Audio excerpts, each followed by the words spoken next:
Welcome back, dear viewers. The unfortunate Shia genocide in Parachinar is a deeply troubling and often overlooked tragedy that has left a scar on the heart of its victims and their families. Parachinar, a region that has historically been home to a significant Shia Muslim population, has witnessed a series of violent attacks and massacres in recent years. The perpetrators of these atrocities, often motivated by sectarian hatred, have targeted innocent Shia Muslims with brutal efficiency, leaving countless lives shattered and communities in mourning. Now, we're grateful to have journalist and expert on security affairs, Afzal Reza, reporting live from Islamabad, Pakistan. Afzal, assalamu alaikum. We've heard some very disturbing news coming from Parachinar recently about internet blockages, shootings, blackouts. Can you give us an update on the current situation there? Bismillah ar-Rahman ar-Rahim. Allahumma salli ala Muhammad wa ala Muhammad. Thank you so much for having me on your show, my brother. My salam and regard to the entire viewers of the channel of Imam Hussein alayhi salam. Yes, unfortunately, the story of the Parachinar is not, the new thing. It's not belong to the 1 year or 2 years. It is, related to the more than 2 decades of the continuous the atrocity by the terrorist elements in the name of Islam, in the name of imposing Sharia, targeting the Shia community, despite every information have already by the Pakistan security agencies, the local administration. But unfortunately, in the recent years, we have seen many incidents happen which resulted of the martyrdom of the dozens of Shiites, innocent people, including women and children. I have learned recently the clash happened in the near Parachinar, terrorist element targeting a vehicle carrying Shia people. Those martyred in this incident, including women and children, they were, on the way their homes, and some people they were on the school and going to work. But the terrorist element, supporting by, I think, I'm not, giving any wrong statement, because recently I have learned from some security sources in Peshawar that the main terrorist elements, living in the Afghan soil, they are helping their element inside Pakistan to targeting the Shiite people. The local administration claimed that the clashes, the reason of the clashes, it's the land dispute and some tribal issues. But the actual fact is not, the land clashes and some tribal differences between families, but it is actually the reason is that the Shiite community is very strong in Parachinar, but the Wahhabi elements not bear them as a human being living in the same area.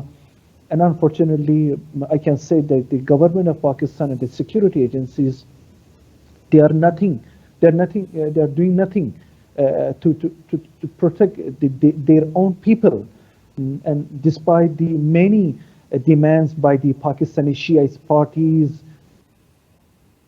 Shiite personalities here in Islamabad, in even Peshawar and Parachinar, I can't see any latest serious steps to protect the people, the innocent Shia people in Parachinar.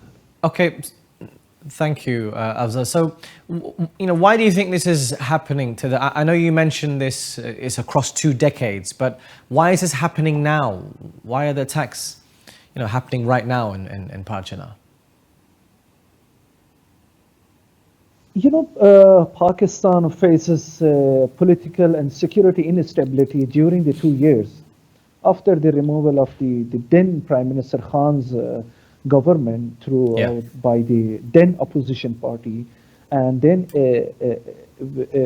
a unity government came into power in Pakistan, which ended in, I think, in August this year.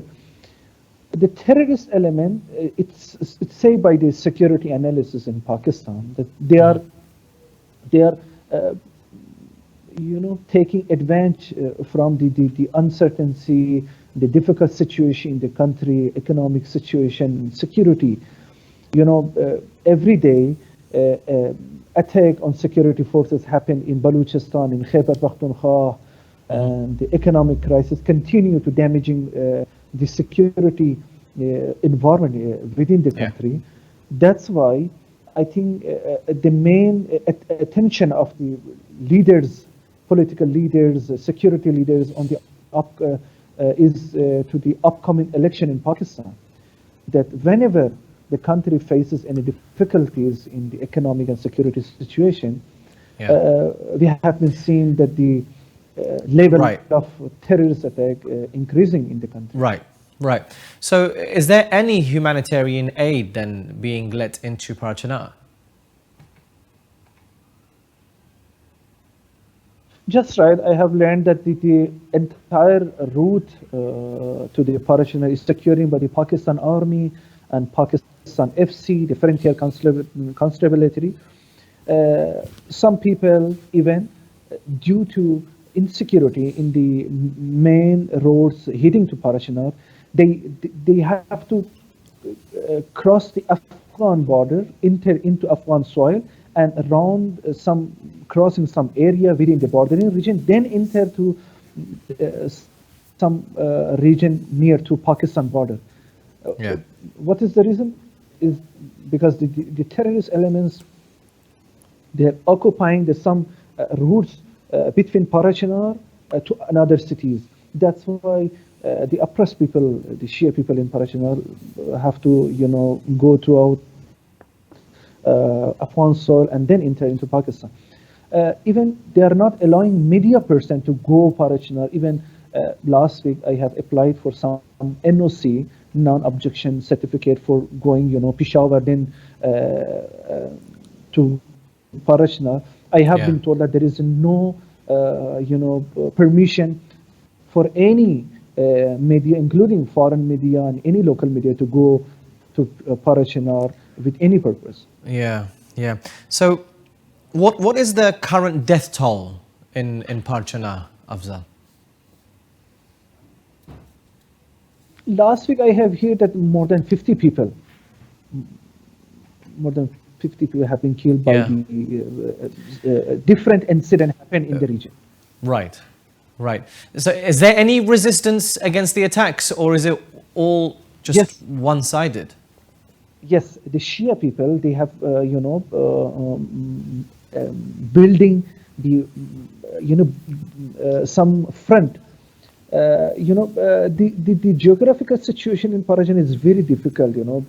Between two mountains and the some desert area, and then the area without any proper infrastructure for the transportation.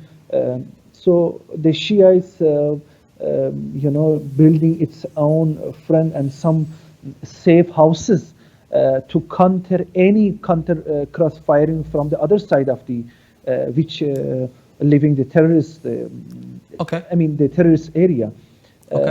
Sometimes during the clashes, they used to, fire the mortar shell, the RPG, and some heavy weapon.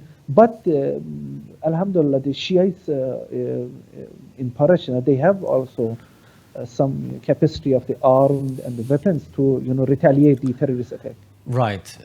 So, what are the authorities doing then to de-escalate the situation there? In fact, even they are asking the media, mainstream media in Pakistan, including the televisions, to not cover what's happening in Parachinar. And the last press release I just received from Peshawar, that the local authority trying to, de-escalate the situation and making some ceasefire between the so-called Sunnis and the oppressed people, the Shia people. Even despite the claim by the authority that we are trying to de-escalate the situation, meanwhile, Shia people came to Peshawar. Some of the Shia leaders belonging to Parachinar held a press conference, and they are stressed, determined that the local authorities doing nothing to protect us. Right. I mean, recently there's been a new law on the cursing of the companions in Pakistan. How has that had an effect on the Shias in the region?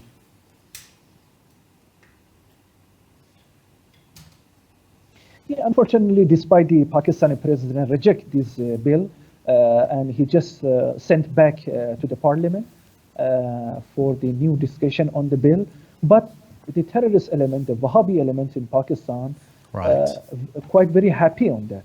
Even before tabling the bill in the parliament, the Wahhabi elements, taking advantage and saying that this is our power to target Shia, because they claim that Shia, it's they are making blasphemy on our so-called holy personalities. But I think, despite the president sent back the bill to the parliament, there are still challenges to Shia community in different parts of Pakistan, in Karachi, in Lahore, in Peshawar, in Kuwait, in Parachinar, that they are spreading the false, the terrorists, the Wahhabi is spreading the false information that the bill is already adopted by president, and we are going to even hang any Shia people if they are going to blasphemy against our so-called holy personalities. Wow. So lastly then, Afzal, how can the international community help with the situation, specifically with Parachinar?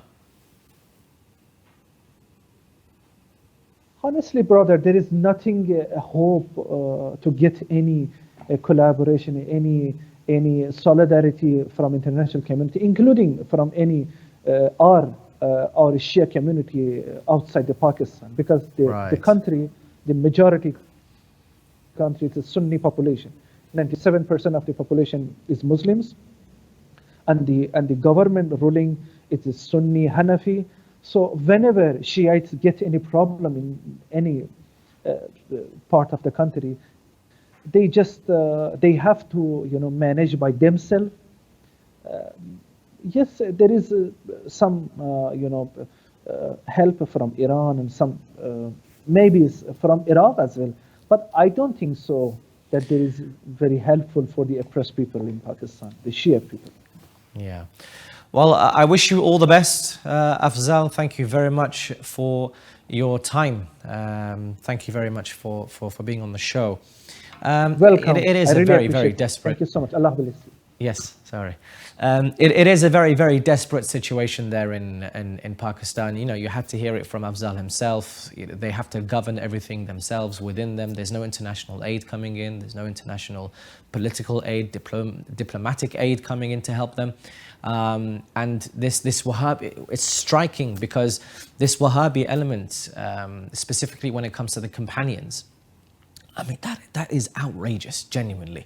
Anyone could be saying, oh, look, I accuse you of blaspheming against the first three. And there's no kind of a law system. You can't tell who's right, who's wrong. The majority of that population is Sunni, so, is there any bias coming in? It is a desperate situation, so keep them in your thoughts, especially since now there's an actual siege happening on the Shias in Parachinar. Blockades, internet outages, the lights have all been turned off, and basically everyone's turned a blind eye to it. We mentioned 50 people that have died or been killed in the situation. There's probably more to come. We don't